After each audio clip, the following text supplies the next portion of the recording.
El proceso de consulta y concertación del Censo de Población y Vivienda con los pueblos indígenas en Colombia ha sido un proceso muy importante, por varias razones. Primero, porque es la primera vez en la historia que se adelanta un proceso de consulta y concertación de un operativo como este, que es el operativo más importante de un país. Segundo, porque en esta oportunidad los pueblos indígenas hemos sido partícipes de este proceso de construcción desde el punto de vista técnico, operativo, metodológico del censo. En tercer lugar, porque hemos podido llegar a los territorios, a georreferenciar dónde están las comunidades indígenas con el propósito de asegurar la mayor cobertura total del censo, que pueda llegar a todos los rincones de nuestros territorios, por los ríos, las montañas, las sabanas, cada uno de los territorios donde están nuestros pueblos y comunidades indígenas. Pero también porque hemos podido incidir en el instrumento técnico que va a recoger esta información, que es el formulario que se aplica para, recolectar la información. Y ahí hay elementos que nos interesan a nosotros muchísimo, aspectos como el tema territorial, como el reconocimiento del territorio ancestral, la misma pregunta de autorreconocimiento y otras categorías que fueron objeto de este proceso de consulta. Vamos a poder medir, realmente cuántos que somos, dónde es que estamos, cómo estamos y quiénes somos. Y para el movimiento indígena de Latinoamérica es un hito muy importante. Es la primera vez que a nivel de Latinoamérica y entendemos que del mundo se hace un ejercicio de consulta previa, libre e informada, tanto a la parte conceptual como a los elementos técnicos del operativo censal. Es políticamente estratégico, entrar en un proceso de esta naturaleza, porque un censo es el que define realmente la cobertura de la política pública en los territorios. Pasamos de la pregunta de identificación étnica, que ha sido una tradición en los últimos 20 años de censos en Latinoamérica. Pasamos de esta pregunta que busca saber quiénes son indígenas y dónde están estos indígenas. Pasamos a tener un formulario con un enfoque diferencial profundo, donde introdujimos elementos que tienen que ver con el territorio ancestral, introdujimos elementos que tienen que ver con la atención médica por parte de nuestras autoridades tradicionales y médicos tradicionales. También se alcanzaron a discutir elementos que tenían que ver con las afectaciones territoriales y sobre todo se logró, en el fraseo de algunas de las preguntas se adecuó este fraseo a las necesidades que tienen las comunidades indígenas en Colombia. Entonces nosotros tenemos una apuesta de inclusión social, ¿verdad? De visibilización de nuestros pueblos, de nuestras comunidades, de nuestras necesidades insatisfechas. Este censo para nosotros, significa que es la posibilidad de que primero nuestros pueblos estén incluidos, dos, que la política pública que concertamos con el gobierno en materia de pueblos indígenas tenga una cobertura total en nuestros pueblos y en nuestras comunidades, y tres, las tierras de los resguardos indígenas se vean impactadas de manera afirmativa con mayores recursos que correspondan a la verdadera población que existe en esos territorios. Hicimos un ejercicio muy grande entre las 4 organizaciones que componen la MPC. Georreferenciamos alrededor de 13.000 comunidades. Esas 13.000 comunidades no estaban en el mapa, no sabíamos que existían. Hoy en día sabemos que esas comunidades existen y es a partir de esa georreferenciación que hicimos que se calcula cuántas personas se requieren para hacer el operativo, qué logística se requiere, y nuestra propuesta fue, dado la complejidad de los territorios indígenas, dado la necesidad de efectivamente imprimir un enfoque diferencial, la propuesta era que pudiéramos configurar una novena área operativa, dado que el país estaba dividido en 8 grandes áreas, el mundo indígena le dice a la institucionalidad encargada de las estadísticas, al DANE, le dice, creemos una novena área. Llegamos a un acuerdo de esta novena área, una área que básicamente iba a corresponderse con dónde estaban esas 13.000 comunidades, pero las implicaciones económicas de hacer esta modificación en el diseño operativo, los intereses económicos que hay detrás de toda la logística, de quién presta el servicio de transporte, de quién hace una gorra, en fin, son muy grandes. Estamos hablando de cerca de 350.000 millones de pesos que cuesta este censo, y creemos que fueron esos intereses económicos que no permitieron poder llevar a cabo esta configuración territorial más cercana a la realidad de las comunidades indígenas. Ahora estamos, digamos, partidos en 9 áreas, en 8 áreas, pero esas 8 áreas no se corresponden con cómo nosotros los indígenas nos hemos apropiado del territorio, dónde vivimos y cómo nos hemos relacionado con el territorio. Razón por la cual el operativo va a ser bastante complejo, va a ser muy complejo. Bueno, hay acuerdos muy importantes que pudiéramos destacar. Uno, la participación de nuestra gente en el censo. Contar hoy con miles de censistas, con centenares de supervisores indígenas. Eso no lo habíamos tenido anteriormente. Además que logramos la participación de nuestra gente, logramos también activar los procesos socioeconómicos, ¿verdad? Porque esto es generar empleo, generar oportunidades a muchos jóvenes, ¿verdad? Que se están formando, que se están capacitando, ¿cierto? Pero que también esos mismos jóvenes que son indígenas van a facilitar el proceso. Genera mayor confianza, mayor contacto con la comunidad, se puede facilitar mucho mejor en aquellos pueblos que son bilingües, que manejan su idioma, entonces que lo haga miembro de una comunidad indígena se facilita porque lo puede traducir fácilmente la pregunta al idioma, y eso, digamos, es un plus muy importante. Bueno, lo fundamental aquí es que hemos hecho una campaña interna de sensibilización, donde las personas que van a hacer el operativo son personas que conocen el territorio, vienen desde los territorios. Se espera que estas personas, cerca de 3.000 personas, reciban una adecuada capacitación por parte del DANE, que logren pasar, al igual que el resto de la población colombiana, de los otros 32.000 personas que van a trabajar en el censo, sean capaces de manejar bien el formulario, conceptualmente manejen la herramienta y puedan recoger la información con la mayor calidad. Esa es, digamos, la tarea fundamental que tienen estas 3.000 personas. Además del orgullo de sentirse indígena, de hacer el trabajo y de recorrer la milla extra para llegar a la última comunidad donde sabemos que nunca la institucionalidad ha ido, y de esa manera no se nos quede ninguna persona sin contar, es decir, que no podamos a futuro, por falta de información, no satisfacer las necesidades básicas que tienen estas comunidades. En segundo lugar, además de la participación, todo el proceso de, digamos, la concertación técnica del formulario. En esta oportunidad no solamente incidimos en la pregunta o en el parafraseo de la pregunta del autorreconocimiento, sino en todo el universo del formulario que se va a aplicar. Son más de 30 preguntas.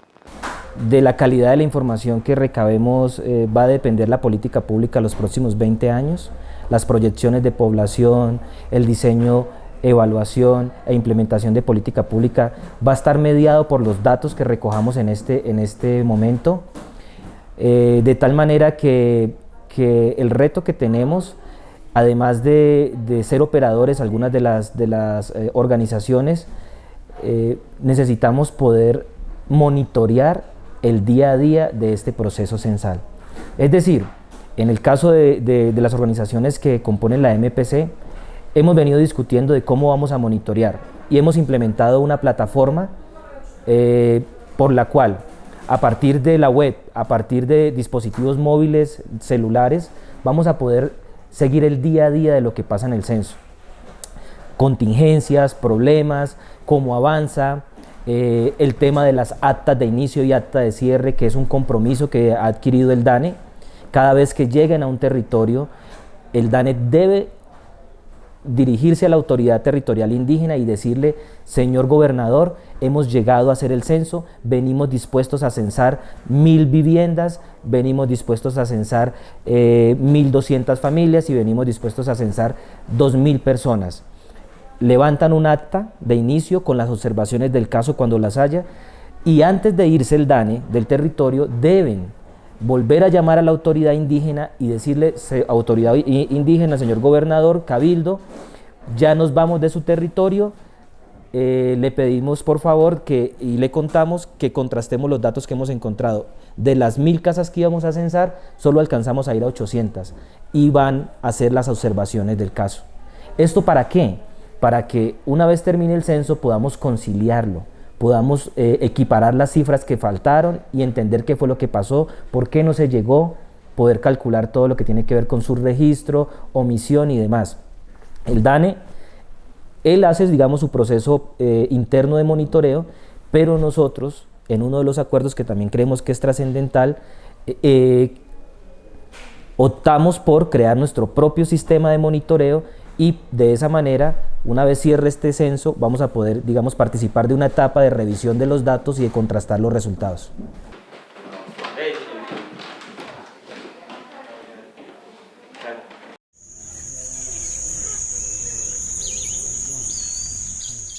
El otro nos entienda, que milenario.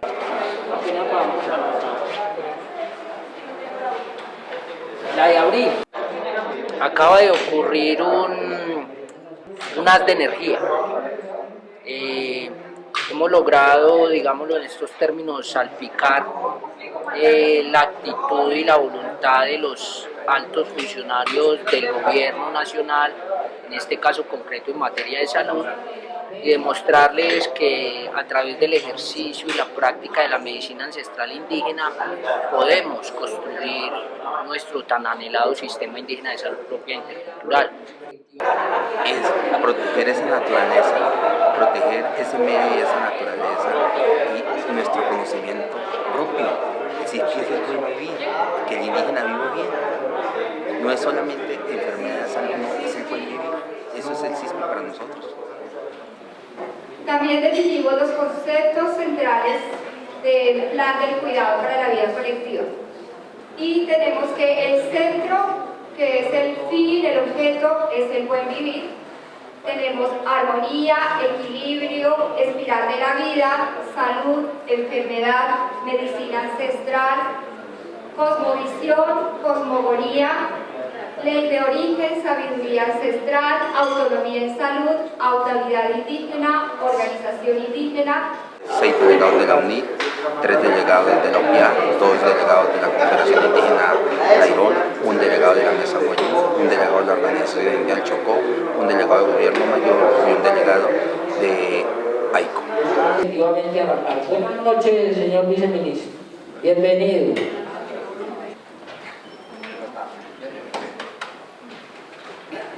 Bienvenido a este espacio tan valioso para nosotros los pueblos indígenas. Aquí estoy, con el propósito, con el ánimo siempre y es sentimiento de todos mis compañeros de trabajo de intentar construir con ustedes de manera conjunta una visión de futuro destino. Buscar un mecanismo expedito de giro hacia las entidades territoriales, en este caso concreto a Caldas, que firmaría un convenio con ONIC para las 4 macrorregionales, y a La Guajira para que puedan desarrollar efectivamente su evento.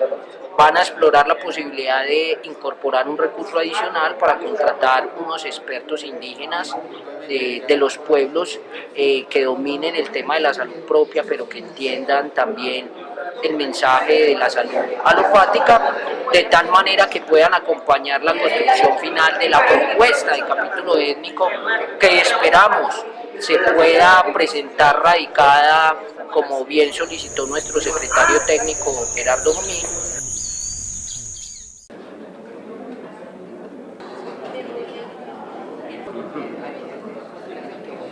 Procedemos a hacer la entrega de los informes.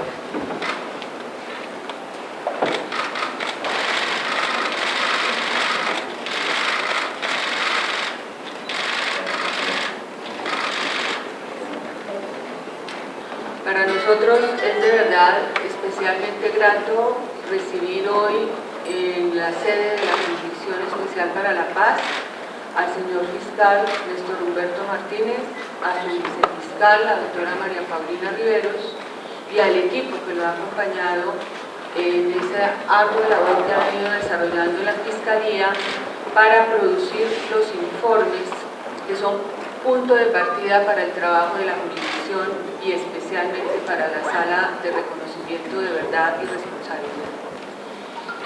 El señor fiscal ha compartido con nosotros que son aproximadamente 18 informes, los que están muy avanzados por parte de la Fiscalía. Ellos han venido trabajando durante los últimos casi 2 años y que hoy empieza una entrega que será periódica pero rápida, con 3 informes. Informes que se suman a los informes de la propia jurisdicción, a los informes de organizaciones de víctimas y de derechos humanos que valoramos de manera muy especial, entre ellos los informes de Credos, los informes de la Unión Patriótica, a los informes del Centro Nacional de Memoria Histórica. Darle las gracias al señor fiscal porque indudablemente estos informes son esenciales y vitales para poder dar comienzo a una labor que en principio le corresponde a la Sala de Reconocimiento de Verdad y Responsabilidad. Nosotros solemos decirnos entre nosotros, es nuestra puerta de entrada a la jurisdicción. Pues es un día muy importante porque empieza la Fiscalía a cumplir ese mandato que le otorgó el acuerdo final de proveer de insumos a la Jurisdicción Especial de Paz para que pueda desarrollar cumplidamente su función.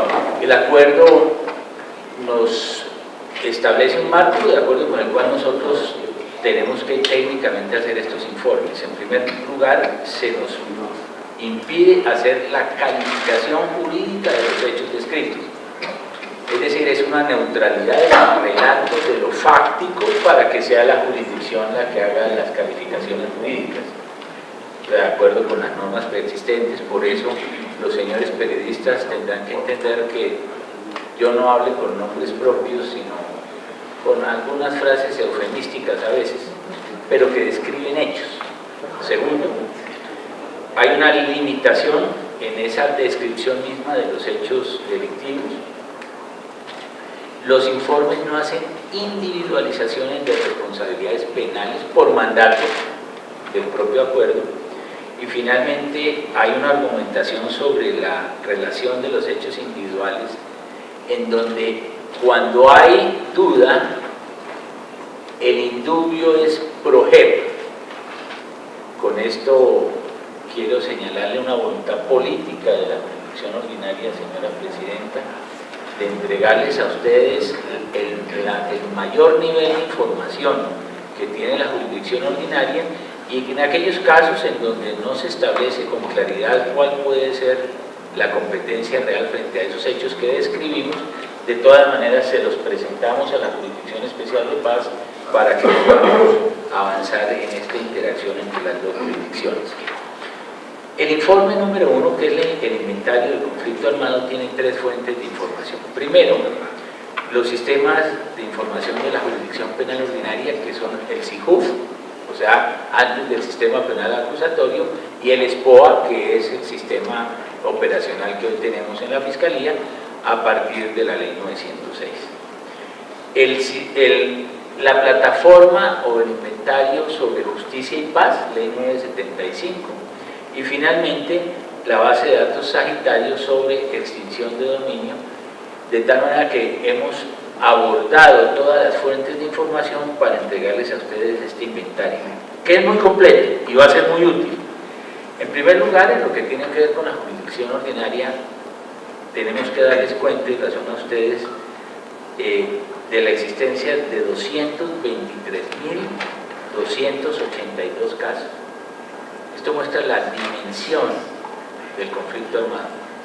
223.000 delitos en medio de esta guerra fratricida, que involucra a 196.768 víctimas, y da lugar a 280.471 indiciados. Casi una población tan grande como Girardot de indiciados en medio del conflicto armado. En relación con las FARC, el universo está integrado por 51.884 casos, de los cuales 20.000 están activos y 31.000 inactivos. Y allí hay 64.355 indiciados y 55.000 víctimas. De ello da cuenta el inventario, señores presidentes. En relación con la fuerza pública, tenemos un registro de 13.550 casos, de los cuales 5.190 están activos y 8.390 inactivos. En materia de justicia y paz,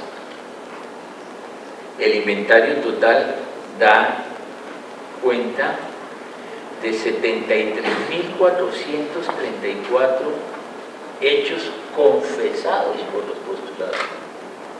73.000 hechos de los postulados con confesión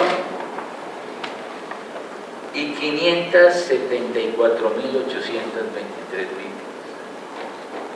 Esa herida del conflicto sobre la base de las autodefensas de los paramilitares tenemos que cerrarla judicialmente y ese es un compromiso que tenemos hoy por hoy todos. Y en materia de extinción del dominio, entregamos a ustedes el inventario que tenemos específicamente. Entonces ese será el primer documento que entreguemos. El segundo hace referencia a la retención ilegal de personas por parte de las FARC.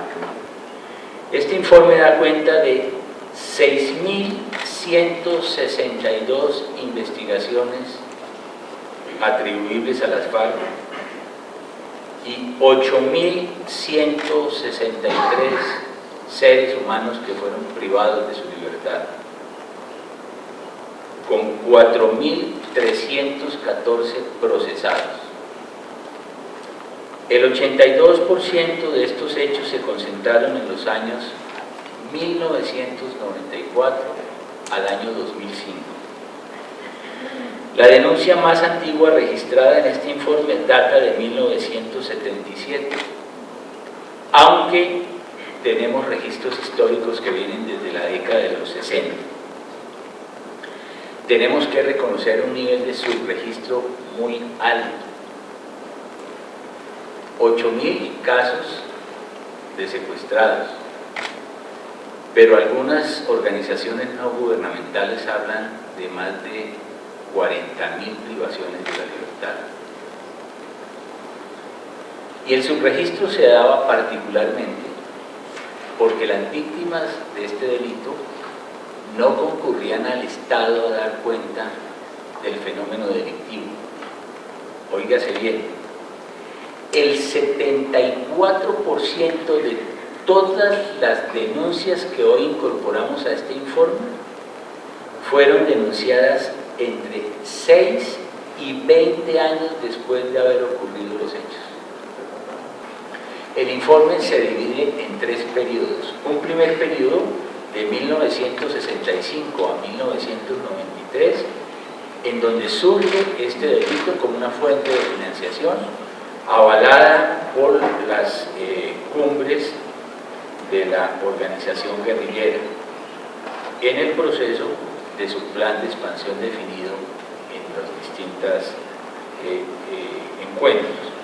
El segundo periodo del 94 al 2002 se revela como un periodo en donde se produce un incremento inusitado de este delito, además de tratarse de delitos extorsivos de manera muy importante con fines políticos, para presionar entonces un intercambio humanitario e intentar posicionar a las guerrillas como agentes políticos. Y un último periodo que va del 2003 al 2017 que tiene por objeto el control social y territorial.